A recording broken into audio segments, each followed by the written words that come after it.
Hello दोस्तों, कैसे हैं आप सब। उम्मीद करते हैं ठीक होंगे। आपका अपना YouTube channel Shreyansh classes learn and success में आपका बहुत बहुत स्वागत है।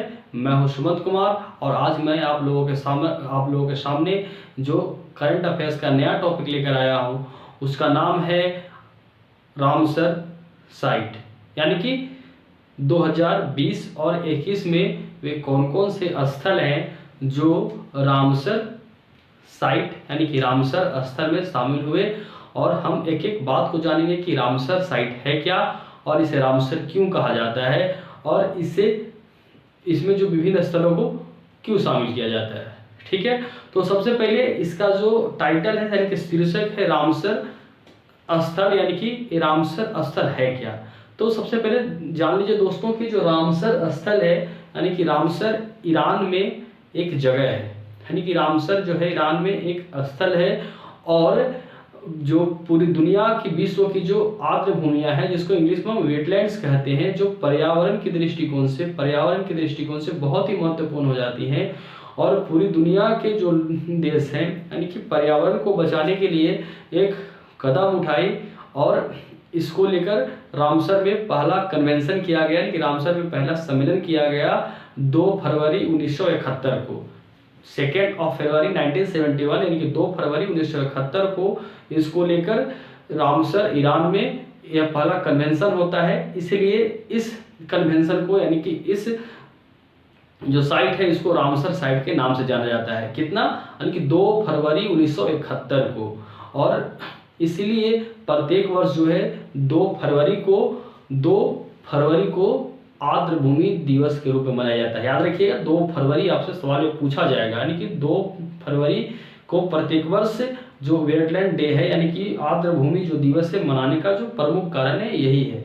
ठीक है, तो हमने जान लिया कि रामसर इसका नाम क्यों है। ठीक है, और 2 फरवरी 1971 में इसकी स्थापना होती है और यह 1974 से प्रभावी हो जाता है। अभी पूरी दुनिया में लगभग 2400 जो स्थल हैं रामसर साइट में शामिल हैं, है ना। और सबसे ज्यादा जो स्थल है वह यूके का है, 175 स्थल। यूके का 175 स्थल है जो इसमें शामिल है।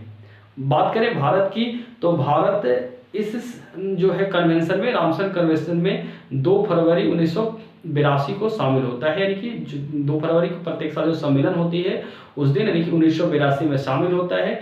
और भारत में अभी तक यानी कि 2021 तक जो हमने शीर्षक जो बनाई है यानी कि 2020-21 की जो साइट 2020-21 में यानी कि अभी तक कुल मिलाकर भारत के जो 46 जो साइट हैं वह रामसर आर्द्र भूमि में शामिल हो चुकी है। ठीक है, बात करें तो चलिए देखते हैं कि 2020 और 21 में वे कौन कौन से साइट हैं जो भारत की तरफ से रामसर कन्वेंशन में शामिल हुए हैं कि रामसर स्थल के रूप में चयनित हुए हैं। ठीक है, तो देखते हैं तो 2021 में जो प्रमुख स्थल हैं वह शामिल हुआ है, जिसमें से याद रखिएगा हरियाणा का 2 स्थल और गुजरात का 2 स्थल।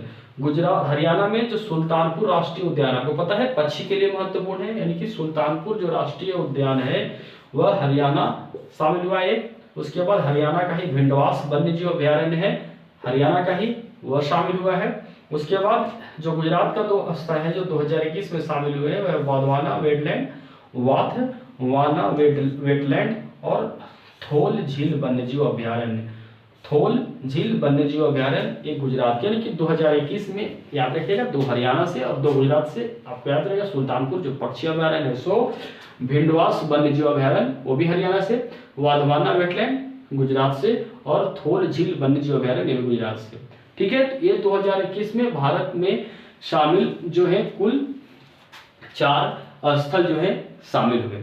ठीक है, तो उसके बाद बात करते हैं 2020 में जो शामिल हुए हैं उनमें से आसन कंजर्वेशन रिजर्व जो है उत्तराखंड का, आसन कंजर्वेशन जो रिजर्व है उत्तराखंड का यह शामिल हुआ। उसके बाद कावरतल जो बेगूसराय में है यानी कि एक झील है ना, वह भी बिहार से शामिल हुआ है। और बिहार से शामिल होने वाला लोनार झील की बात करें तो लोनार झील आपको पता है महाराष्ट्र का है ना, यानी कि आपको पता है कैसे निर्माण हुआ है इसका। लोनार झील यानी कि उल्का पिंड के टकराने से कहा जाता है, उल्का पिंड से है ना गड्ढे हो जाने से इस झील का निर्माण हुआ है। सूर सरोवर जो उत्तर प्रदेश है ना कि आगरा में है ना कि सूर सरोवर उत्तर प्रदेश में। और सोकर झील है ना कि पढ़ने में तो लग रहा हो तसोकर लिखा हुआ है, लेकिन ये सोकर यानी कि ऐसे बहुत सारे जो जापानी चाइनीज वर्ड है जिसमें जो है पहला अक्षर यानी टी से लिखा जाता है इंग्लिश, लेकिन टी साइलेंट होता है, इसको सोकर पढ़ते हैं। सोकर आर्द्रभूमि ये लद्दाख में है, यानी कि 2020 में भारत के कुल 5 जो है स्थल जो है रामसर कन्वेंशन में शामिल हुए, जिसमें से आसन कंजर्वेशन रिजर्व उत्तराखंड, कांवरताल बिहार, लोनार झील महाराष्ट्र, सूर सरोवर उत्तर प्रदेश, शोकर आर्द्रभूमि लद्दाख, यानी कि इस कुल मिलाकर भारत में टोटल जो कुल जो आर्द्रभूमि अभी तक हो गई है, कुल कितनी हो गई है 46 हो गई है। कितना हो गया है 46 हो गए हैं। बात करते हैं उसके अलावा भारत से संबंधित जो वेटलैंड्स में भारत के जो प्रमुख और भी तथ्य, तो जो सबसे बड़ा जो भारत का जो आर्द्रभूमि स्थल है वह सुंदरबन वेटलैंड है। आपको ऐसे ही पता होगा सुंदरबन डेल्टा जो है दुनिया की सबसे बड़ी डेल्टा है। तो सबसे बड़ा जो आर्द्रभूमि सुंदरबन वेटलैंड और सबसे छोटा जो आर्द्रभूमि जो है वह शामिल जो है रेणुका वेटलैंड है हिमाचल प्रदेश। इसलिए जो सब महत्वपूर्ण है आपको सवाल पूछा जा सकता है ऐसे भी कि रेणुका वेटलैंड कहाँ स्थित है, तो आपको याद रखना होगा हिमाचल प्रदेश। और पहला जो कृत्रिम आर्द्रभूमि यानी कि हरके बैराज को पता है कि जो सतलुज नदी पे है ना जो बनाया गया जो है वह कृत्रिम आर्द्रभूमि है हरिके बैराज, ठीक है। तो ये पहला कृत्रिम आर्द्रभूमि है। उसके अलावा बात करें तो विश्व में जो सबसे पहले यानी कि विश्व में जो शामिल होने वाले जो पहला जो वेटलैंड था वह कोबोर्ग प्रायद्वीप था, ऑस्ट्रेलिया का। एक कोबोर्ग प्रायद्वीप जो है ऑस्ट्रेलिया में जगह है ना कोबोर्ग प्रायद्वीप 1974 में 1974 में जब प्रभावी हुआ था, मतलब कि कन्वेंशन 1971 में सम्मेलन के बाद, तो पहला जिसे शामिल किया गया वह कोबोर्ग प्रायद्वीप ही था ऑस्ट्रेलिया का।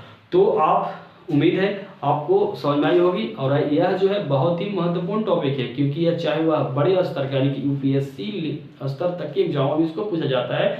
तो आप किसी भी तरह के कॉम्पिटिटिव एग्जाम्स की तैयारी करते हैं तो प्लीज आप इसको देखें, है ना। ये आपसे पूछे ही जाएंगे, इसलिए बहुत ही महत्वपूर्ण टॉपिक है। इसी तरह के और भी महत्वपूर्ण टॉपिक करंट अफेयर्स या करंट अफेयर्स के महत्वपूर्ण टॉपिक को आप देखना, सीखना, समझना चाहते हैं तो मेरे चैनल के साथ बने रहें और मेरे चैनल को अधिक से अधिक सब्सक्राइब करें। और उसके जो सामने जो बेल बगल में जो बेल होता है उसको आप दबा दीजिए, जिस कारण से आपको मेरे अपडेट मिलते रहें। तब तक के लिए मुझे इजाज़त दीजिए। नमस्कार।